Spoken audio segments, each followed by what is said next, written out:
Well, today session still in the subject of tourism development in ASEAN. Well, after giving them some concept of tourism development in general, and then I divide them into some group. And today, one group will present about tourism development in the Philippines. So the Philippines is one country member of the Association of Southeast Asian Nations, and of course in Southeast Asia or part of Asian country. So this group will discuss about the geography, right, about also the social situation, political situation, and of course dealing with the tourism development, the culinary, the interesting places to visit, right? And the most important thing when talking about tourism development, seen from the aspect of the economy.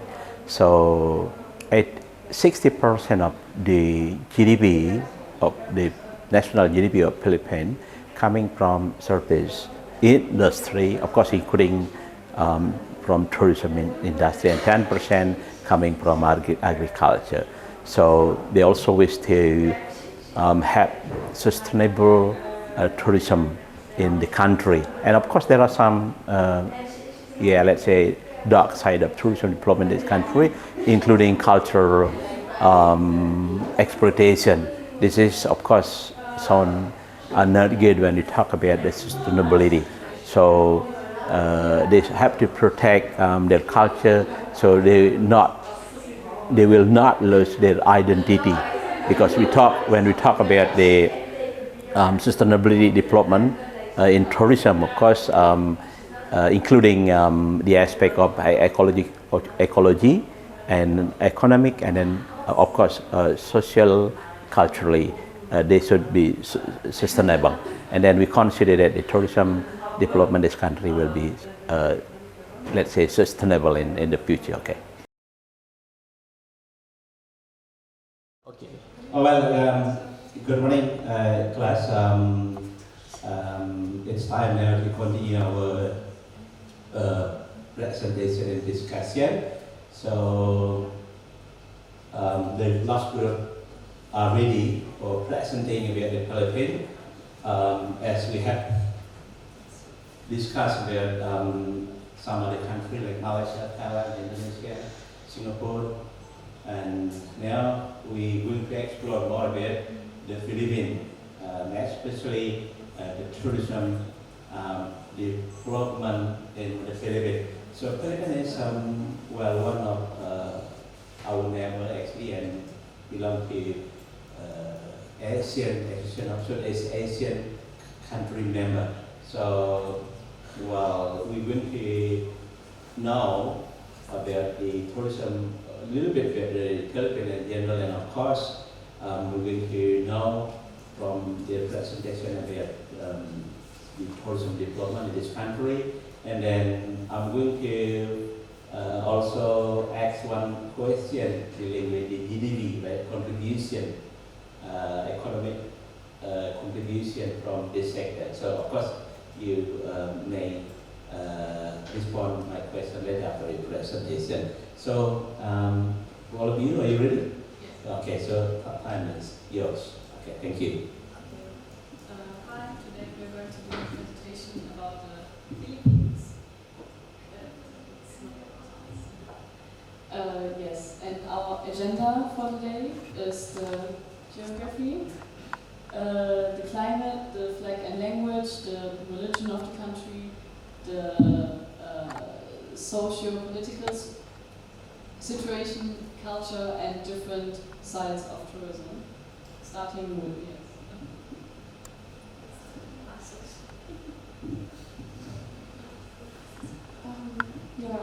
The Philippines is an island group, consists of over 7,000 islands located in Southeast Asia between the Philippine Sea and the South China Sea. It is bordered by Taiwan to the north, Vietnam to the west, and Indonesia and Malaysia to the south. The country is divided into 3 main geographical regions: Luzon, Visayas, and Mindanao. Luzon is the largest and most populous island in the Philippines, with Manila as its capital. The island is characterized by mountain ranges, volcanoes, and extensive lowlands. The Cordillera Central Mountain Range runs through the northern part of Luzon, while the Sierra Madre Mountain Range runs along the eastern coast. Mount Pinatubo, a famous active volcano, is located in the central part of Luzon. The Visayas region is located in the central part of the Philippines, and it consists of over several islands. The region is known for its beautiful beaches and coral reefs. It is also home to several historical landmarks, including the Magallanes Cross in Cebu City and the San Pedro Fort in Bohol. Mindanao is the second largest island in the Philippines, and it is located in the southern part of the country. The island is characterized by rugged mountains, fertile plateaus, and vast lowland areas. The highest peak in the Philippines, Mount Apo, is located in Mindanao. Now to the climate in the Philippines. The climate is generally tropical, with high temperatures and humidity throughout the years. And the country experiences 2 main seasons: the wet season and the dry season. The wet season, also known as the monsoon season, occurs from June to November. And during this time, the country experiences heavy rainfall, strong winds, and occasionally typhoons. And the rainfall is usually heavier than from July to September, with an area receiving up to 4,000 millimeters of rainfall annually. Flooding and landslides are common during the wet season, particularly in low-lying areas. The dry season, on the other hand, lasts from December to May. During this time, the country experiences less rainfall, lower humidity levels, and higher temperatures. The hottest months are from March to May, with temperatures reaching up to 38 degrees. In some areas, and the dry season is also the peak tourist season, as visitors flock to the country to enjoy the beaches, festivals, and other outdoor activities. And on the card.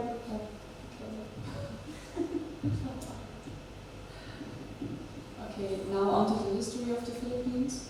Originally, the first people on the island were mostly Malay and Indonesian tribes, before in the 14th century. And in the 14th century, Chinese and Arab traders appeared. Due to the many Muslim traders, a lot of areas have been converted to Islam. This changed when the Western world discovered the island, more specifically Ferdinand Magellan. From then, the Spanish established colonial presence, and the Philippines were ruled under the Spanish monarchy, who introduced them to Christianity. But most Filipino groups were able to maintain their identity and languages. The Spanish rule lasted until 1898, when the Spanish-American War occurred, and the Philippines were ceded to the US under the terms of the Treaty of Paris. America then established a colonial government, which led to numerous uprisings. During that time, the Philippines also experienced significant economic and social development. Public education, sound legal systems, and a bicameral legislature were introduced, which gave the Filipinos more control, and civil service was taken over by them. Then, during World War II, the Philippines were taken over by Japan from 1942 to 1944, which led to a complete organizational breakdown and millions of people losing their life. The US and Philippines decided to work towards their independence, which they gained on the 4th of July in 1946 and became a republic with a presidential system of government. Since then, the Philippines has undergone many changes, including periods of political instability and authoritarian rule, as well as economic growth and social progress. So about the flag and the language, The official languages of the Philippines are the Filipino and the English. However, there are over 170 languages and dialects spoken around the country. The major language is Filipino, spoken by about a quarter of the population. Other most widely spoken languages include Cebuano, Hiligaynon, and Ilocano. Now the flag. The flag of the Philippines was created in 1898. The flag of the Philippines consists of two equal horizontal stripes of blue at the top and red at the bottom, with a white triangle containing 5 pointed yellow stars inside. The three stars represent the three major territories, such as Luzon, Visaya, and Mindanao. And the 8 rays of the sun represent the 8 provinces. The blue represents peace, and the red symbolize courage. The white triangle represents equality and freedom, while the yellow star represents unity and solidarity. The religious context in the Philippines is deeply rooted and plays an essential role in the daily lives of many Filipinos. The country is widely known for being the only predominantly Catholic country in Asia, with approximately 82% of its population identifying as Roman Catholic. The influence of the Catholic Church is very prominent in Philippine society. The arrival of Catholicism in the Philippines dates back to the Spanish colonization in the 16th centuries. Spanish missionaries played a major role in the spread of Christianity and the conversion of indigenous inhabitants. Today, the Catholic religion is deeply ingrained in the Philippine culture, with numerous religious festivals and celebrations that are integral parts of people's lives. In addition to Catholicism, there are also other religions present in the Philippines, such as Islam, Protestantism, the Philippine Independent Church, and indigenous group practices form of traditional spirituality. The religious diversity in the Philippines contributes to a dynamic religious landscapes and peaceful coexistence among different religious communities.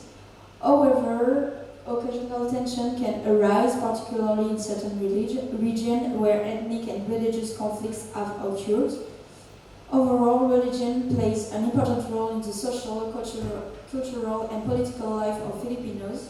It guides moral values, influences social behaviors, and serves as a foundation for many traditional practices. Churches and places of worship are important community gathering points where Filipinos find spiritual, social, and emotional support. Now about the political situation. The Philippines is governed by President Rodrigo Duterte and his Democratic Party. Duterte won in 2016 presidential election on a promise to fight drug and corruption, but his administration has been marked by the war on drugs, which has resulted in thousands of deaths. With regard to this political situation, the atmosphere is currently tense due to authoritarian rules of the president.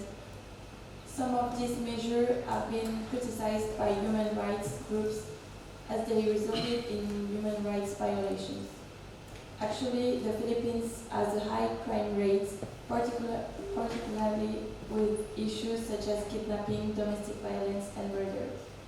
There is also a terrorist threat in the country, particularly from Islamic extremist groups such as M.Pa.C.POD and Abu Sayyaf.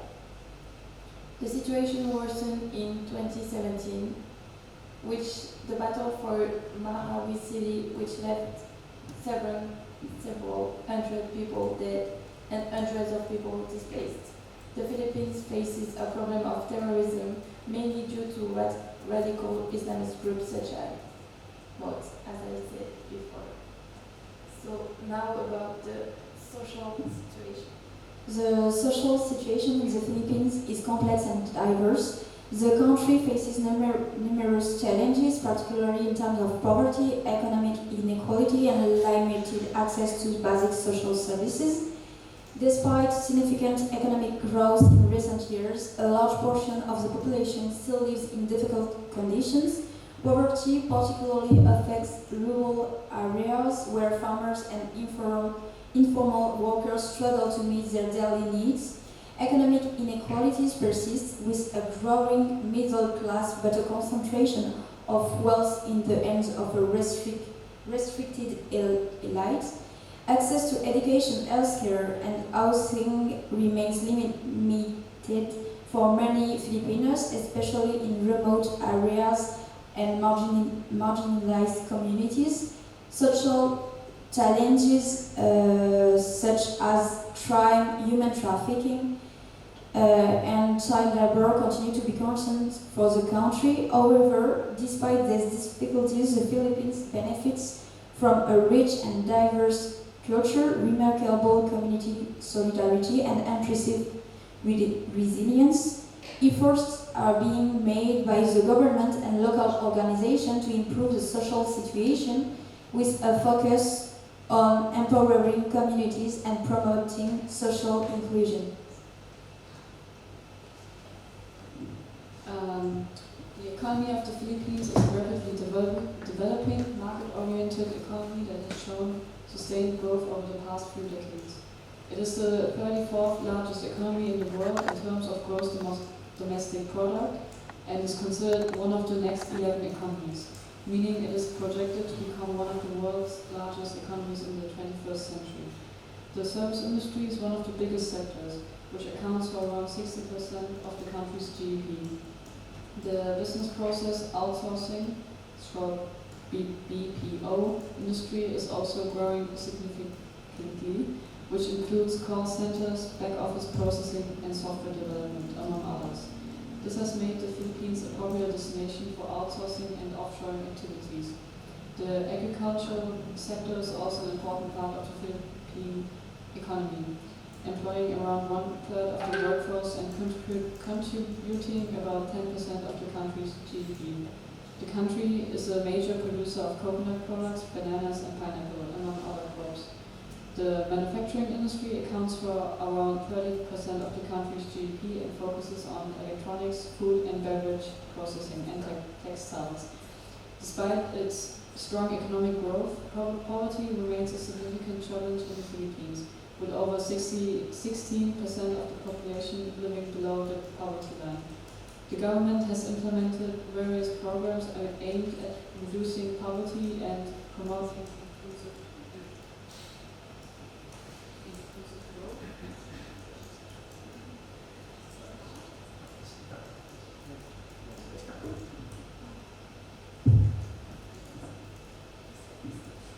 Inclusive growth, including the conditional cash transfer program, which provides financial assistance to poor families. Overall, the Philippine economy has shown strong growth in recent years and has the potential to continue growing in the future.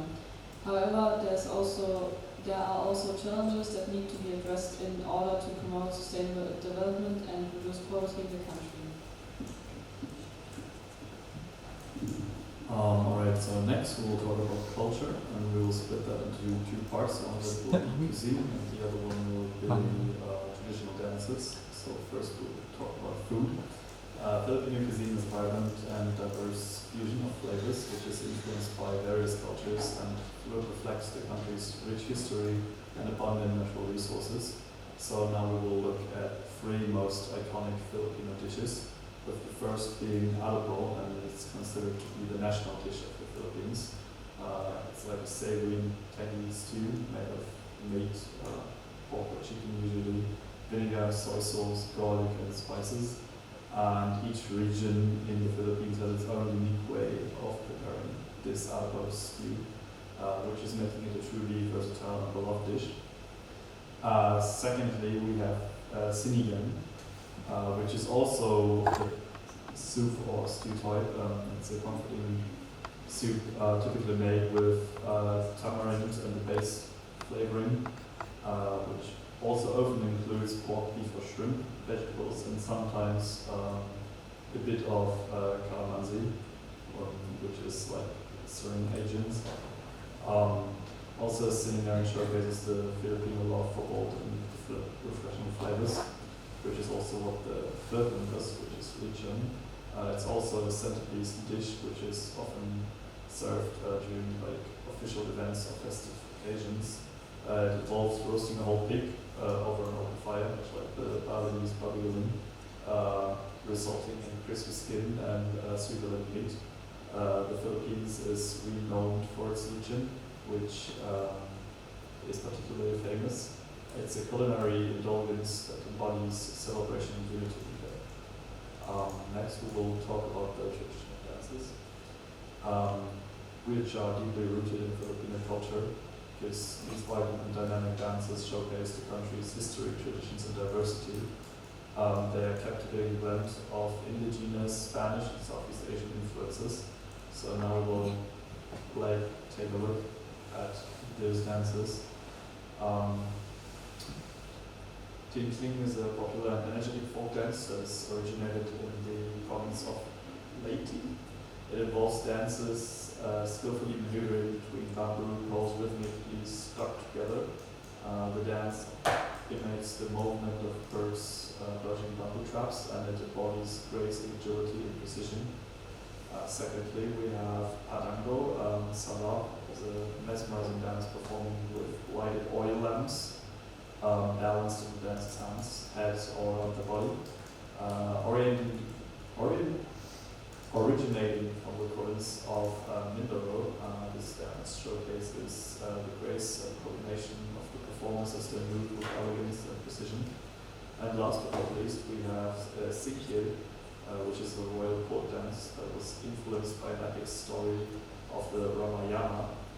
It originated from the Marano people of Mindanao and features intricate footwork and the skillful manipulation of bamboo poles.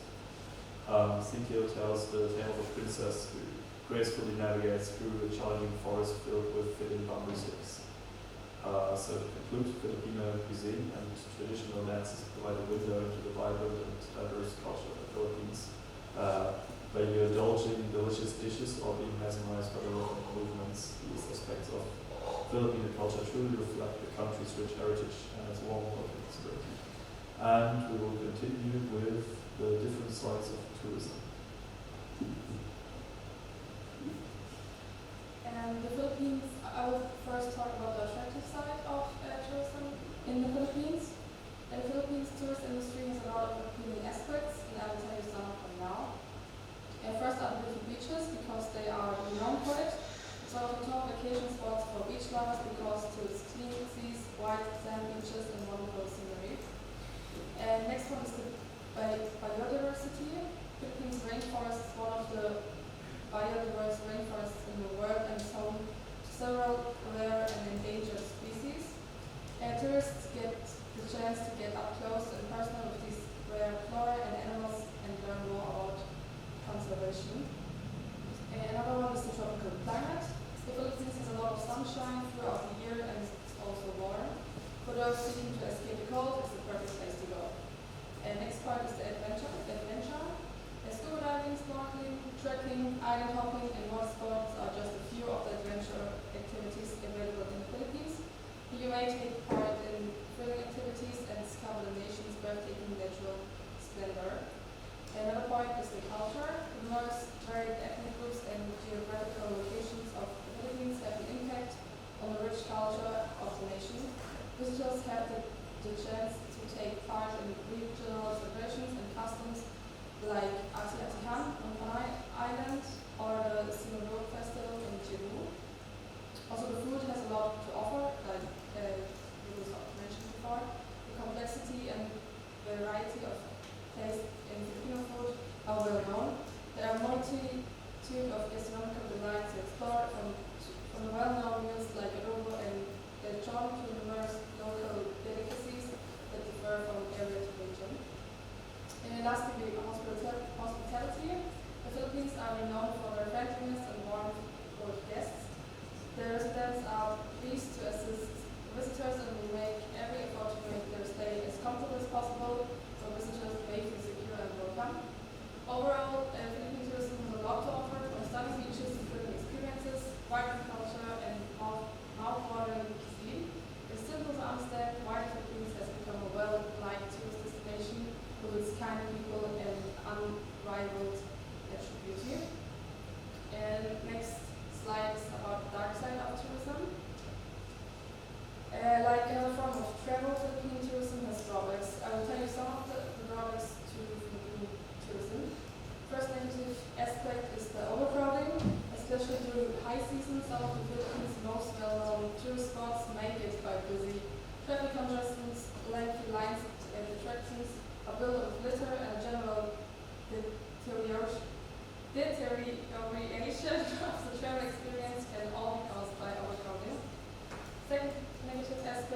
resorts, displays little shops and family-run cafes.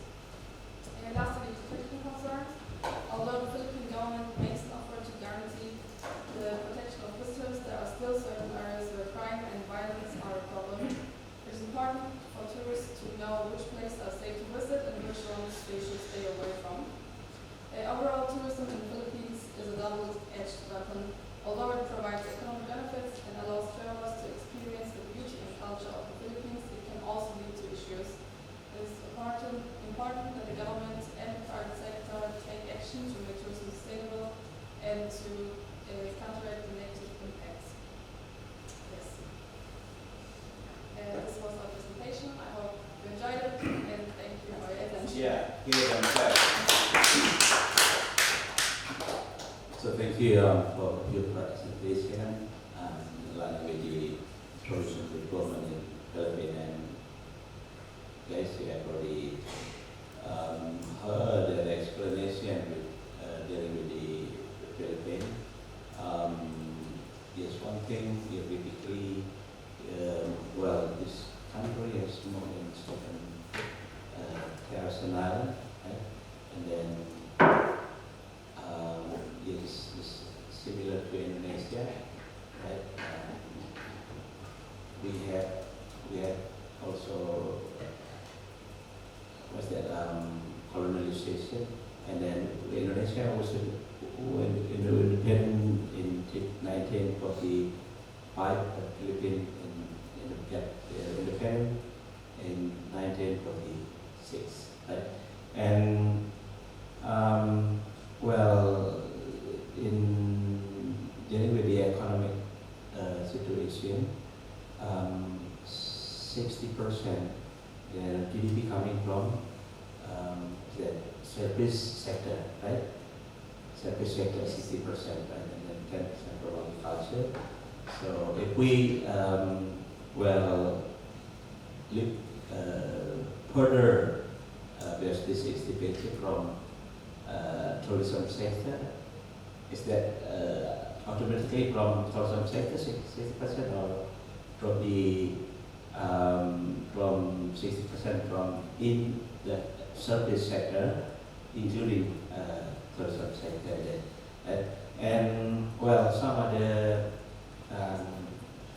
yeah. In general, talking about the tourism attraction, well, the potencies they have like culture. For example, for us in Bali, we have culture and nature. They have also culture and nature, right? And some other activity, well, of course, available in this place and a lot thing to do and very interesting also, right? And the body, they have official English, besides Filipino, they have also English, right? So, well, I think similar with other country in Asia, Philippines also, I mean, tourism also play a very important role in the national economic development. And yeah, of course, as stated, there is some still obstacle needed, right, to be overcome, as we call it, that side of tourism, right, like culture exploitation, right, and then I cannot see about the nature exploitation. When we talk about sustainability, tourism, of course, they should sustain and well, with the ecology aspect, right, ecologically sustainability, and then of course economic and social culture. So it's quite dangerous if they will lose their identity, right, because of their maybe a lot of cultural exploitation in this country. Okay, guys, it's time for you there to maybe this question, give some share your thoughts dealing with okay, yeah, it's yours. Yeah. So, are there measures being taken to protect the Philippines from pollution or overcrowding? Can you repeat the question? are measurements being taken by the government to protect the Philippines from pollution or overcrowding?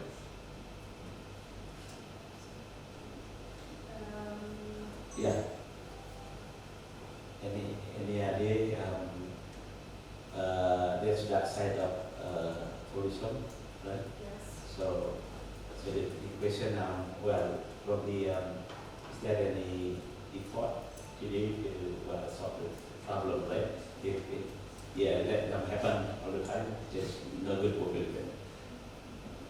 I researched it a bit, but I couldn't find anything, so I'm not sure, but I don't. So in general, yeah, I think, Yes. It's like general measures, but yeah. I don't think that in tourism especially. Anybody has been to Philippines? Anybody of you? Yeah, no, yeah. So I recommend you that while is at the moment living in Bali, yeah, tourism from Bali, you travel to Philippines, but then when we back to your country, it will take a long time. All right. So anyone? No. Yeah, yeah. So yeah, I think yeah, there's no more question from your friend, but yeah, it's still very interesting for us. Yeah, discussing about tourism development in Philippines, and of course, the most important thing, it doesn't matter wherever tourism develop, is make sure that their tourism development will be sustainable. Right? You should concern for concept of sustainability, right? So yeah, otherwise, if not, yeah, it will be it's like you explained just now, right? They could lose their identity. That's very, yeah, so very bad, right? When they lost your culture, they could lose their identity, right? So well, thank you again for this group for presenting the Philippines, and thank you also for the question, right? Let's give them last big applause. Thank you.